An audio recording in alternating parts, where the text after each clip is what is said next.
Kepala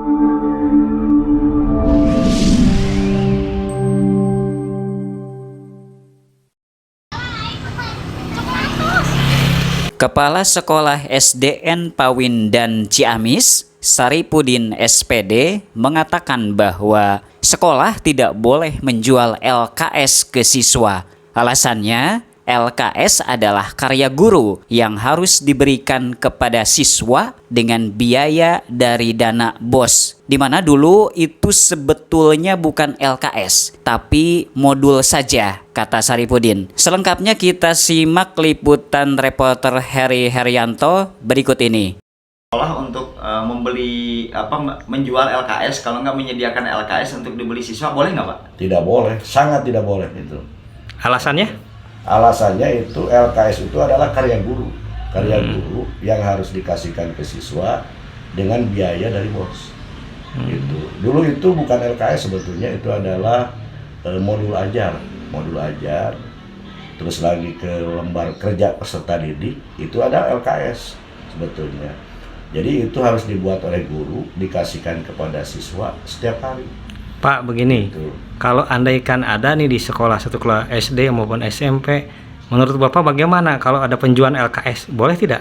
Sebetulnya kalau adalah cepat-cepat ditiadakan saja, ya, karena itu ada penyalahgunaan. Karena di dalam belanja sekolah itu tidak ada khusus untuk membeli LKS. Kalau pencetakan atau penggadaan lembar kerja siswa boleh. Jadi yang membuatnya itu guru. Jadi tapi tidak boleh dijual. Tidak boleh dijual. Berarti semuanya itu pure gratis, semuanya disediakan oleh pihak sekolah karena ada anggaran. Iya betul. Boro-boro LKS, buku pelajaran juga kalau dianggarkan itu tidak boleh. Kalau misalkan buku pelajaran ada yang jual dari guru ke siswa gimana itu? Tidak boleh sekali karena udah dianggarkan dari BOS. Makanya di RKA itu ada kesempatan pengadaan belanja buku itu atau belanja barang itu sampai 20%. Jadi di sana udah leluasa sekali sekolah mengatur sumber belajar. Kalau untuk kegiatan Pak, kegiatan ekstrakurikuler di hari misalkan di kenaikan kelas, kita misalkan untuk kegiatan apa, kegiatan seremonial lah ya, contoh lomba segala macam di akhir tahun betul. itu anggarannya seperti apa Pak? Itu sebetulnya di kegiatan itu ada biaya dari BOS, tapi untuk sarana-sarana lainnya, pamannya pengadaan panggung, pengadaan sound system tidak ada. Makanya untuk itu hal-hal yang bisa dibiayai oleh sekolah itu udah jelas sekali dalam juknis BOS. Dan mana yang dianggap sebagai ajang partisipasi orang tua. Kalau misalkan mau mengadakan itu anggarannya harus dari mana Pak? Orang tua yang partisipasi dengan sistem independen atau kebebasan bagi komite atau paguyuban sekolah. Kalau ada silakan. Kelola seutuhnya oleh komite, kelola oleh paguyuban, tapi tidak ada paksaan. Jadi tidak ada ikut campur kalau di sekolah nggak tidak boleh ikut campur, cuma mungkin memberikan rambu-rambu saja. Pamannya akan ada kegiatannya begini, sehingga disesuaikan nanti gitu. Ya, dari sana kan timbul adanya demokrasi pendidikan, ya. Yang namanya kan pendidikan itu education for all. Pendidikan milik semua, masyarakat, orang tua, pemerintah, masyarakat tanpa paksaan. Bahkan masyarakat itu bagaimana menumbuhkan kesadarannya untuk partisipasi dalam pendidikan, bukan penekanan. Kalau partisipasi itu dibolehkan. Dibolehkan. Ada usulan dari masyarakat minta kegiatan ini di akhir tahun ada. Itu dibolehkan kayak dibolehkan, gitu ya? Tapi bukan ada tekanan atau harus A gitu. Bahasa dipungut gitu kan? Ya, apalagi dipungut, janganlah. Nggak boleh. Silakan partisipasi itu terbuka. Mamanya saya mau membiayai panggung maunya. Kalau ada yang mampu boleh. Iya. Saya mau membiayai sound system maunya boleh. Berarti itu tidak ada hambatan ya? Tidak ada. Yang penting dikelola oleh komite. Dikelola oleh komite sebetulnya. Karena apa? Harus ada kan manajemen komite, manajemen terpisah, ya. Tapi tetap menjalin kemitraan yang solid dengan antara sekolah dengan komite. Bukan untuk menjadi kepanjangan tangan terjadinya pungutan liar. Ini sudah ada sorotan dari pihak-pihak lain juga bagaimana sih komite itu menjadi kepanjangan tangan dari pungutan liar itu. Tapi itu jangan terjadi sebetulnya di sekolah apabila independensi komite itu dijalankan gitu. Mungkin itu saja. Dengan Bapak siapa Pak? Saya Saripudin, Kepala SDN 1 Pawindan. Oke. Mudah-mudahan menjadi suatu pencerahan lah bagi yang lainnya gitu, seperti itu. Dan mudah-mudahan juga saya bisa menerapkan di sini sama seperti itu. Siap, terima kasih. Selamat siang Pak. Boleh menerangkan tentang apa namanya, bukan pungutan ya, atau sumbangan tentang mau untuk kenaikan kelas? Iya. Terima kasih.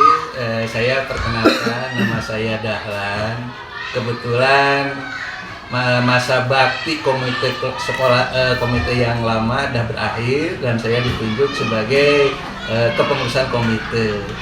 Dengan ditunjuknya kepengurusan baru dihadapkan oleh kegiatan akhir tahun, yaitu dengan adanya kenaikan kelas.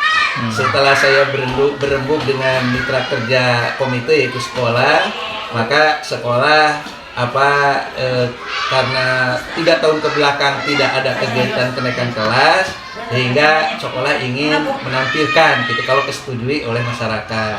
Akhirnya kami sebagai komite mengundang orang tua murid untuk bermusyawarah dengan kami.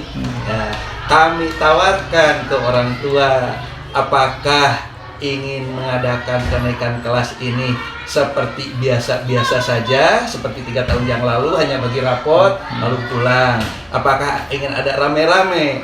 Semuanya kompak, masyarakat itu ingin rame-rame karena sudah kangen hiburan, ingin menampilkan anaknya, kesenian-keseniannya. Apalagi yang saya bangga itu SD Negeri 2 Imba Nagara Raya ini penuh syarat dengan prestasi. Dengan masuknya ke tingkat provinsi pencaksilat dan bulu tangkis, dengan kosidahnya di tingkat kabupaten jadi juara kedua dan sebagainya, maka lomba-lomba itu dalam kenaikan kelas akan ditampilkan. Masalah targetan, Mbak, masalah masalah pembiayaan ini. Kami juga komite sekolah semua sudah mempelajari tentang Permendikbud tahun 1975 tahun 2016, bahwa komite sekolah, bahkan sekolah tidak boleh mengadakan pungutan. Kami di sini karena kalau ada kegiatan itu pasti mengandung pembiayaan, sedangkan dari sekolah tidak ada. Maka ditawarkan ke masyarakat, bagaimana ini Bapak Ibu, kalau ada kegiatan mesti ada pembiayaan, istilahnya jer besuki moabea. Akhirnya setuju, yaitu bukan pungutan, tapi ini mah partisipasi masyarakat berupa sumbangan dari masyarakat. Apakah ditarget nggak Pak? Ya. Apakah ditarget nggak? Itu tidak ditarget, tapi kami sudah punya ancer-ancer sekitar sekian. Kira-kira berapa itu? Ya, sekitar berapa Ibu? Menulis. Akan. Nah, itu sehingga ditargetkan kurang lebih sekian puluh juta gitu pokoknya. Nah, sehingga ditawarkan ke masyarakat itu. Silahkan dari penawaran dari komite antara 10 sampai 20, 30, 40 mau yang mana? Akhirnya pada nulis dibagi kertas ya, menulis. Bahkan ada yang nulis 50. Enggak, untuk kenaikan kelas itu ada target nggak itu biayanya berapa? Ya. Untuk sementara itu mah belum ada ditargetkan berapa gitu. Nanti akhirnya kami akan menargetkan berapa kebutuhan kenaikan kelas itu setelah mendapatkan uang sumbangan dari masyarakat. Berapa siswa di sini Pak? Semuanya ada 300 lebih ya Bu ya.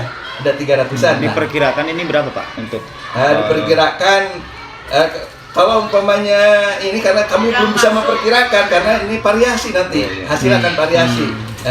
Dan juga dalam pengumpulan dana partisipasi dari masyarakat ini, insya Allah ini akan ada beberapa kriteria, terutama untuk anak yatim akan dibebaskan, anak piatu dibebaskan, yatim piatu dibebaskan, juga bagi anak yang tidak mampu juga dibebaskan. Setelah saya tugaskan kepada petugas nanti yang mengumpulkan sumbangan itu ke rumahnya jangan didatangi. Jangan didatangi. Jadi door to door ke rumah gitu Pak? Iya, door to door ke rumah. Oh, nggak dikumpulkan di sekolah? Enggak suka jadi oleh komite. Jadi oleh koordinator kelas gitu, ke rumah gitu, sambil silaturahmi. Dan juga itu bukan merupakan, kalau sampai waktunya tidak bayar itu tidak merupakan utang. Apakah ada tabungan, dipotong tabungan? Tidak. Walaupun tidak mampu, tidak bayar, nggak apa-apa gitu. Pada dasarnya kami nanti mengelola uang bantuan dari masyarakat untuk kenaikan kelas akan dilola apa yang didapat gitu pada dasarnya. Siap. Terima Gitu, kasih. Pak.